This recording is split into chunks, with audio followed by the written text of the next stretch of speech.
Back, everybody. I'm Dorothy Morgan. I'm a professional astrologer, an angel healing practitioner, and I'm a Reiki master teacher. Today, I would like to talk about the full moon in Cancer that we have coming up. So on December 31st, we have this full moon in Cancer, but the special part of it is it's also our 6th eclipse of the year. Now, we usually have 4 in a year, and sometimes we have 5, but to have 6 is very rare.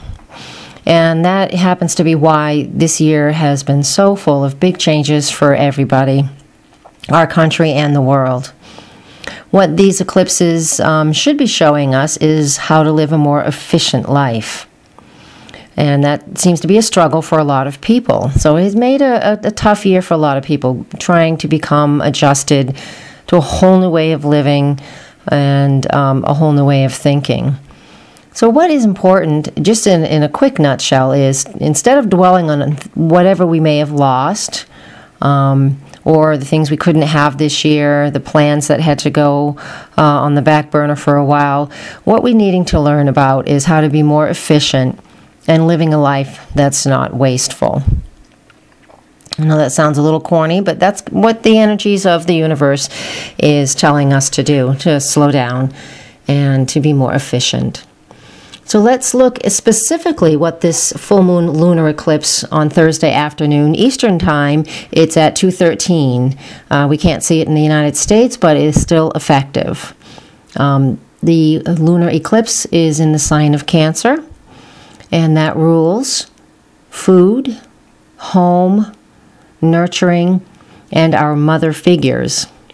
So with the moon opposite the sun and eclipsed, we have some adjusting to do. Oppositions are always about becoming aware. It's about awareness. And with this awareness, we usually have some adjusting to do. This aspect can show us where we're imbalanced between our egos and our emotions. It shows our imbalance between the masculine and the feminine nature. And it also highlights relationships. There also can be an internal or an external battle triggered by this eclipse. So whether this is big or small for you, if you're aware of the battles that are going on in your life, then you can address what needs to be addressed to achieve your ultimate goals with the help of this full moon lunar eclipse. This eclipse also happens in the second house of the things we value. So look at your value system. It is an important thing to do during this eclipse. What do you value? Do you value things? Do you value stuff? With the Cancer moon, we're actually looking at how do we value our families, our moms, the things that we nurture, good food. That's really what we're focusing on. It's not about materialistic things. What we also need to do with this eclipse, since it was so close to the eclipse that we had on July 7th, is to look back. I journal, so hopefully if you do too, you can look back and see exactly what was going on around July 7th. We also had one July 29th, so you can look at both of those, and whatever they may have triggered back then, whatever has shifted and changed for you from July till now, is also something that will be brought up on this eclipse on December 31st. So pay attention to the details of your life and take a look and you'll get a clue. Take a look at July 7th and then the end of July, and you'll get a clue as to what can come up during this eclipse.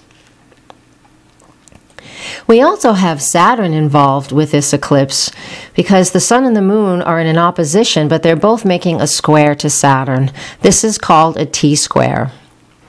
They're all in cardinal energy. And you don't have to know what that means because I'm going to tell you what that is all about is the cardinal energy is innovative, spontaneous, motivating. It's action-oriented. So what this also tells me is that during this eclipse, we have the opportunities to take any of these obstacles that are in front of us and move them out of the way. The key here is to do your homework. Like I said, as soon as you hear this, go take a look at what was going on in July for you and look back. And then on a conscious level, you can address what's coming up with this eclipse on December 31st. So use this full moon lunar eclipse and T-square with Saturn to shift your energy forward in a positive direction.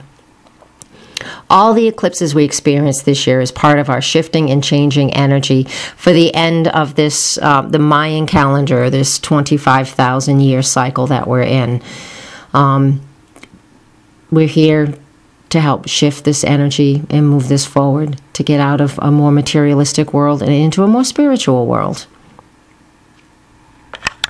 We need to find that balance in our lives once again, find our new normals once again. Now, as I've mentioned before in other eclipse reports, eclipses have certain behaviors, and I'll just list a couple of them here, but there's a lot of them, and you can read them on my website, naturalrightscharms.com. And a reminder of how eclipses behave. And eclipses are dramatic wild cards in our horoscopes. You know, they're here to shake us up so we can move from one level of evolution and maturity to another higher phase fairly rapidly. So sometimes they are uncomfortable because they really shake things up, but they move us to where we need to be. Eclipses generally bring news of life's big events, whether it's the birth of a baby, a marriage, a promotion, a career breakthrough, travel, business deals. A lot of things like this happen during eclipses. With this eclipse, we also have Mercury retrograde and Mars retrograde. So breakthroughs in career probably won't happen, but slow progress and, you know, just taking our time to achieve what we want to achieve is more likely than big sudden breakthroughs, at least through March. Eclipses have a lifespan of approximately 3 months. So for the next 3 months, every time the moon or any other planet makes an aspect to this point where the moon is today on the eclipse, that part will be activated once again. So every few days we could actually feel the energy of this eclipse on New Year's Eve. It's important to take any messages that you hear at the time of an eclipse seriously. So you can just listen, take notes. When Mercury is done being retrograde in a few weeks at the end of January, you may be able to act on any little tidbits of information that came in that felt important to you during this eclipse time period. Important not to issue any ultimatums during eclipses. Other people can do it. It's best if you just not do that. Just bide your time. In a few weeks, there'll be less static in the air, and you'll be able to respond to other people in a more intuitive and calm fashion. So if anything is quick and sudden, something, you don't judge it as good or bad. Just take some time to really let the information sink in so you can understand the real meaning in a couple of weeks. Please remember, astrology is not destiny. We all have free will and choices. If you would like to know more about where this eclipse is happening in your chart, I am running an eclipse special from December 30th through January 7th. So please go to my website, naturalrightscharms.com. Click on the astrology page for more information. Thank you, and until next time, Happy New Year.